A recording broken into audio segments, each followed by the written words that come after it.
I neglected, in the opening to specifically say today is the Sunday of our parish annual meeting, and so the sermon today is the rector's State of the Parish address.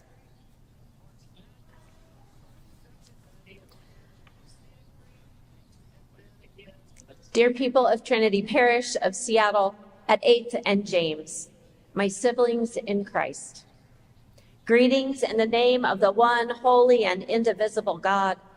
I give thanks for you, every one of you, every day, and the privilege of proclaiming the good news of God's forgiveness and healing love alongside you.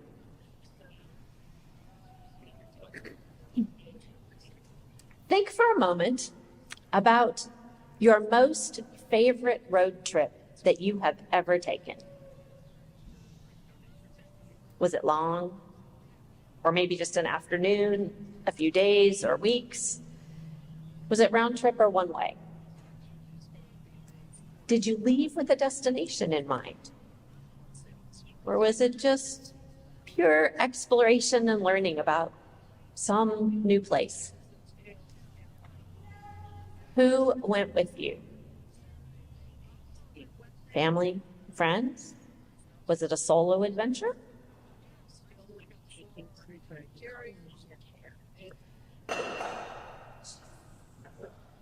And what stories did you tell people about it afterward?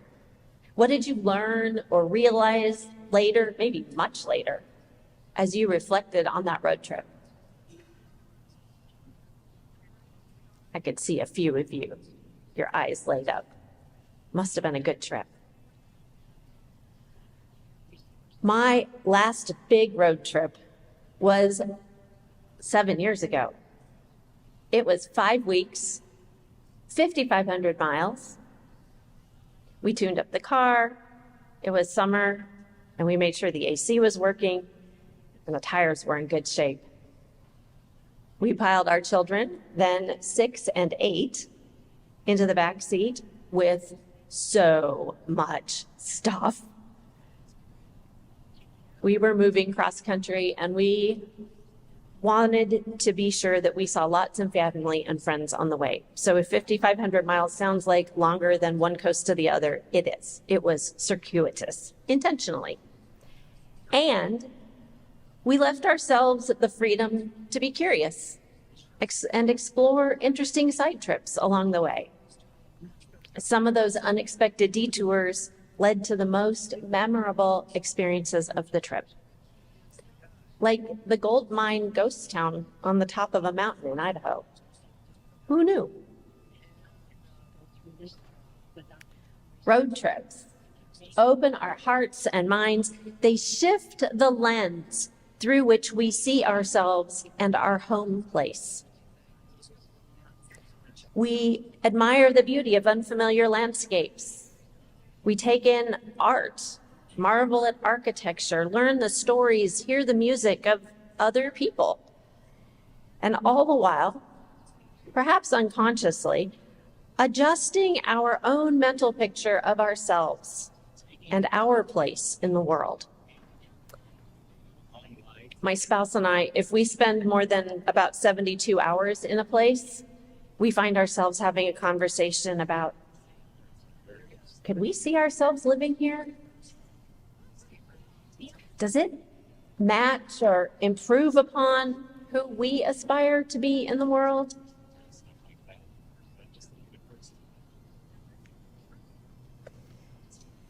At the end of the gospel reading today, Jesus invites his disciples on a road trip. It's the end of Jesus' first day of public ministry, and it's been a full day. It's the Sabbath, and he started the day teaching in the synagogue with surprising authority. While he was there, an evil spirit recognizes him as the Holy One of God, and Jesus invites that spirit to leave its human host, bringing healing and freedom to the man. After all that, he goes with his friends for dinner at the home of Simon Peter, where His touch heals Simon Peter's mother from a fever. She is able to rise up from her bed and return to her ministry because Jesus has healed her. And then remembering it's the Sabbath, after sunset, when people can labor again, the whole city brings their sick and possessed loved ones to be healed. Jesus must be exhausted. Mark tells us that he retreats to a lonely place to pray, to remember his center, to be renewed. And when the disciples find him, they want to hang around Capernaum a little longer. This was exciting. And Jesus says, I have a better idea. Let's hit the road and spread this good news about healing and restoration and hope for all people. That's what I'm here to do. Come on, it'll be fun. We'll see some great places, meet some interesting people. In Mark's narrative, this all happens immediately because Mark likes things to happen very promptly. Most of us would spend a little more time figuring out important logistics, like who's bringing the snacks, salty or sweet, homemade or store-bought, who is making the playlist, windows or AC, and who controls the thermostat. Are we rotating drivers? Who's navigating? How are we going to decide if we take side trips and which ones? Who pays for the gas? How often do we need to take a break? Some people can go all day. And it's not a very big vehicle. How big of a bag can you bring? Jesus and his friends do not worry about all these details. They are off to tour Galilee. Jesus proclaiming God's good news by healing people and casting out demons, and his friends watching and learning. I don't think they set off with a specific destination. They just went.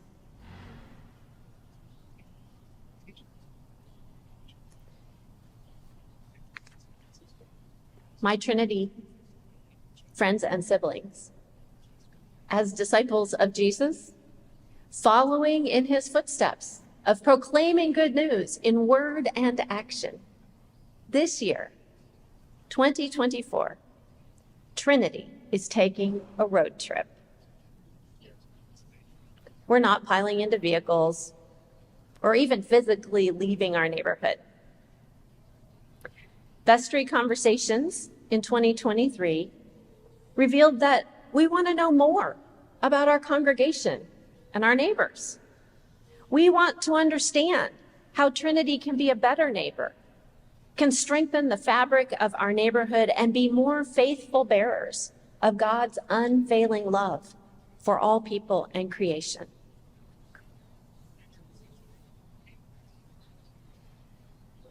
The 2023 vestry observed Trinity slowly getting stronger post-pandemic, and that it doesn't look like Trinity or many churches will return to the exact same pattern of life that we had pre-pandemic.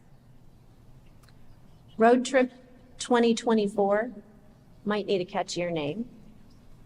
It will equip the vestry and all of us with information as we discern God's desires for Trinity and how to provide a foundation for Trinity to thrive into the future. And everyone, this is of us with unlimited seats.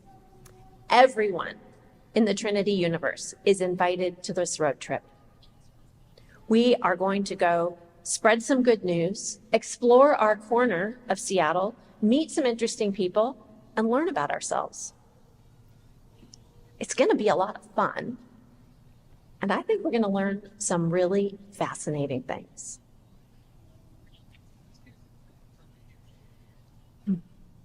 All road trips start somewhere. So, to take stock of where we are beginning Road Trip 2024, let's look at where we are right now, here as we start the year. Worship is the heart of our community life.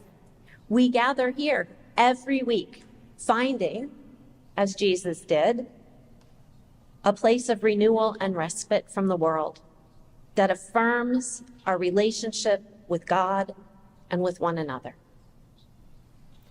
Worship feeds and strengthens us and reminds us that we do have good news to share with the world. In 2023, we saw our worship attendance increase steadily. We welcome, I love this, Trinity welcomes 3 to 8 visitors every week. We have people coming to visit. They might be just passing through Seattle as tourists. They might be new. They might not be new. They might be just looking for a new church home.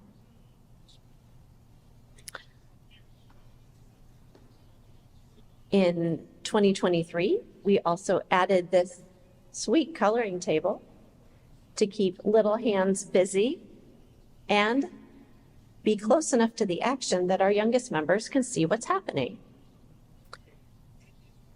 We celebrated as our deacon intern Lisa was ordained a deacon and then joined the Trinity clergy team.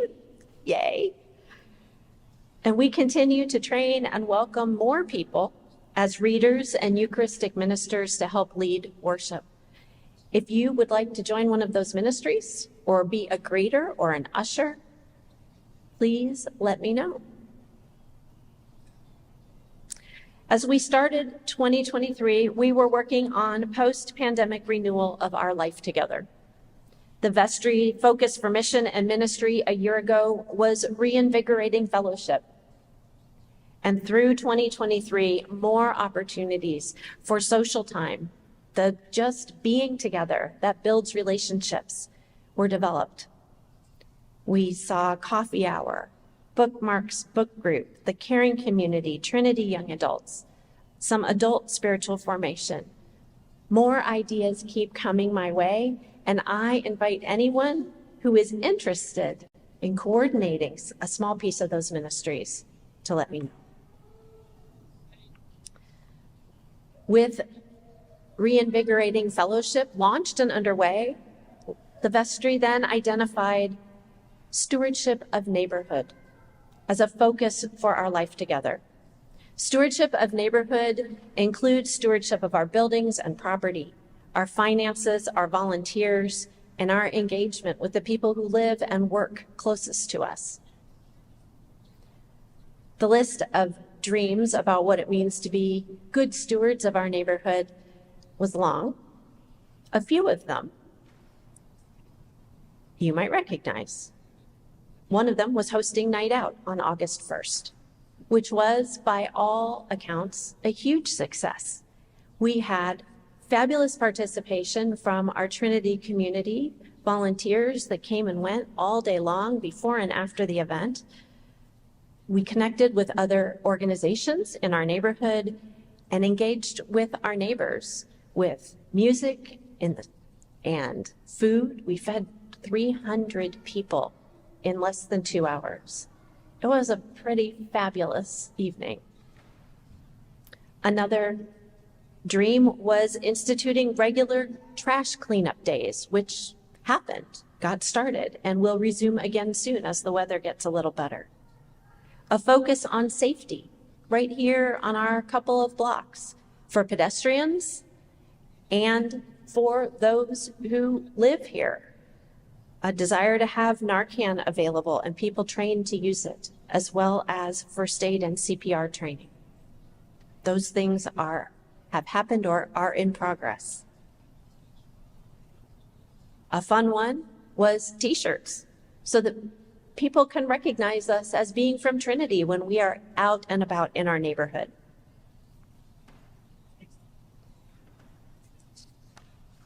And in order to continue to become better stewards, a desire to know more about our Trinity community and our neighbors.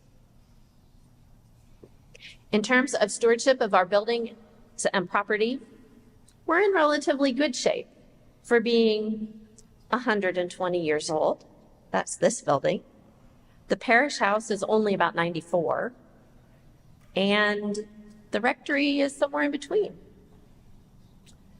Carl McNabb has been our junior warden overseeing property matters for the last, he reminded me, 6 of the last 7 years, and has been exceptionally diligent in overseeing the stewardship of our properties.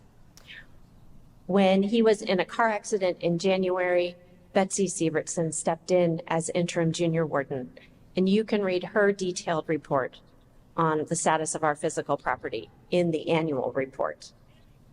She's just as thorough as Carl, if not more so. Stewardship of our property also includes the proposed development of approximately half of it. And in March, the selected developer notified the development committee and the vestry that they were pausing the project indefinitely because of unstable financial markets and the high cost of construction in Seattle. The vestry and development committee have used this last year to learn more about other church-related development projects in our diocese as we continue to listen and discern what comes next for our project. And extending our stewardship lens to finances, let's begin with some celebration. In 2023, congregational giving exceeded the budget by about the budgeted amount for the year by about $50,000. That is worth shouting out. Thank you. Thank you all very much. Your generosity is beautiful and inspiring, and many of you increased your pledges for 2024. So thank you for that. And as we enter this year, Trinity's budget is tighter than it was a year ago as we continue to live into the realities of church post-COVID. The vestry is juggling inherited priorities and systems, overdue maintenance, and justice for our staff with limited revenue resources. The significant draw on Trinity's endowment in this year's budget reflects an honest assessment of how Trinity will cover expenses. It was not a decision made lightly, and the vestry shares any anxiety you may be feeling about it. I hope that you will join us at the annual meeting to hear more from the vestry. Speaking of the vestry, Trinity's vestry is a blessing of amazing, gifted, generous, and faithful leaders. They worked together beautifully this last year, each bringing their own wisdom and experience, stepping into ministry gaps with energy and fresh ideas. As they made some big decisions about safety and sustainability, it was clear that we had the right voices and experience in the room. I am deeply grateful for the time and commitment of each of our vestry members this last year, as well as our clerk and treasurer. And I would be remiss if I didn't mention our amazing staff. Sister Jo came back from her summer sabbatical with a mischievous smile and a renewed energy for liturgy and music. Mark David shared several original compositions in worship this year that are amazing. He started a monthly Compline service and delights to tell you that the choir is growing. Our auxiliary sexton, David, stepped up his hours when Eric left unexpectedly in September. And Christy continues to be the Wonder Woman of parish administration, invaluable in her skills and wisdom and grace. We could not do what we do without all of them. I took a moment and calculated all the volunteer hours offered by the congregation this past year, it comes to the equivalent of about 3.5 full-time employees. So speaking of people that we could not, our life would not operate without, take a look at all the people around you. Because without the efforts of this community, the time and love and dedication of so many of you who give your time and skills, we wouldn't be here as a community. Thank you. Ooh, I'm feeling grateful. And that's a good place to start a road trip.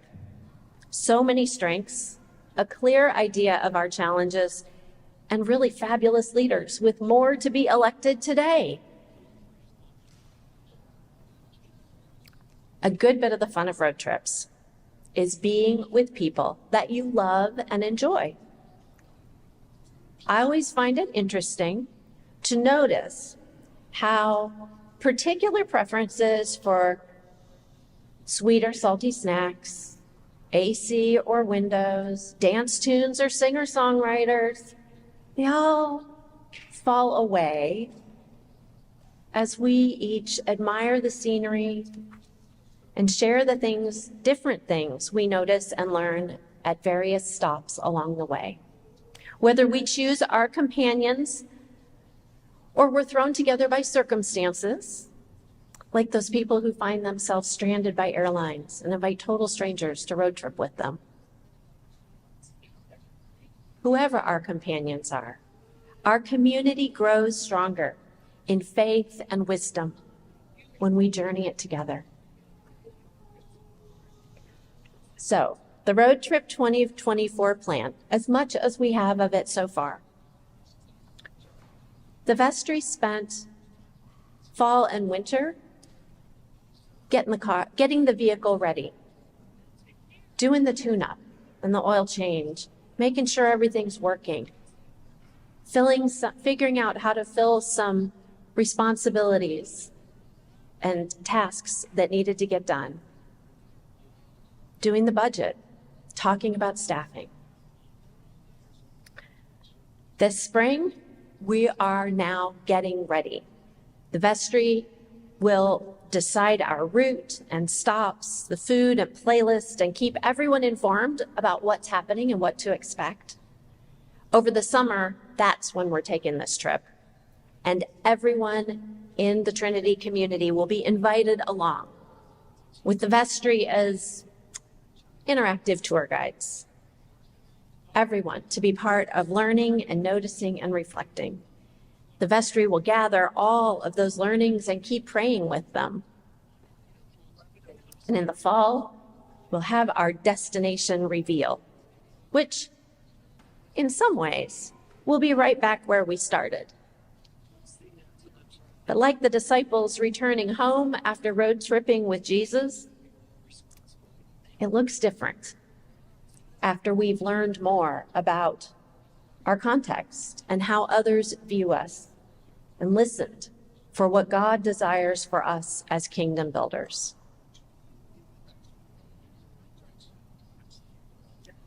I think it sounds like fun. I love a road trip for the adventure, the possibility of discovering some fascinating new places, spending time with friends and meeting new people, learning about other ways of life that stretch my own assumptions and privileges. And the snacks. I may have mentioned snacks. As we get ready to head out, I invite you to wonder with me, what sort of life do we aspire to live in this place? What sort of life does God dream for us to live in this place? And how might we, in faith and hope, bring our gifts of wisdom, works, and wealth to live into that dream?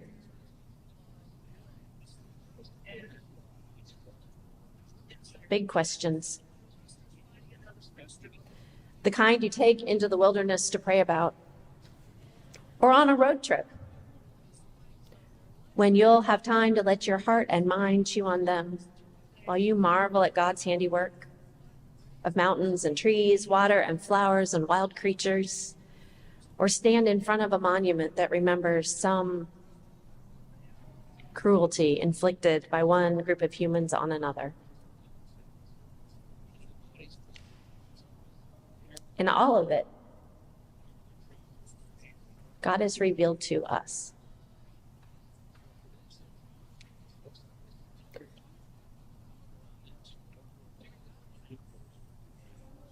I'm really glad we're taking this road trip together.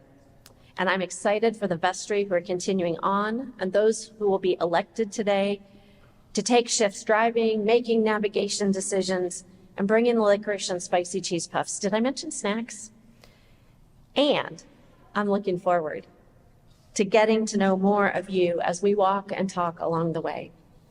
We are in this together with Jesus and Peter and Andrew, James and John, and all the rest of the faithful followers who answered the invitation to come and follow.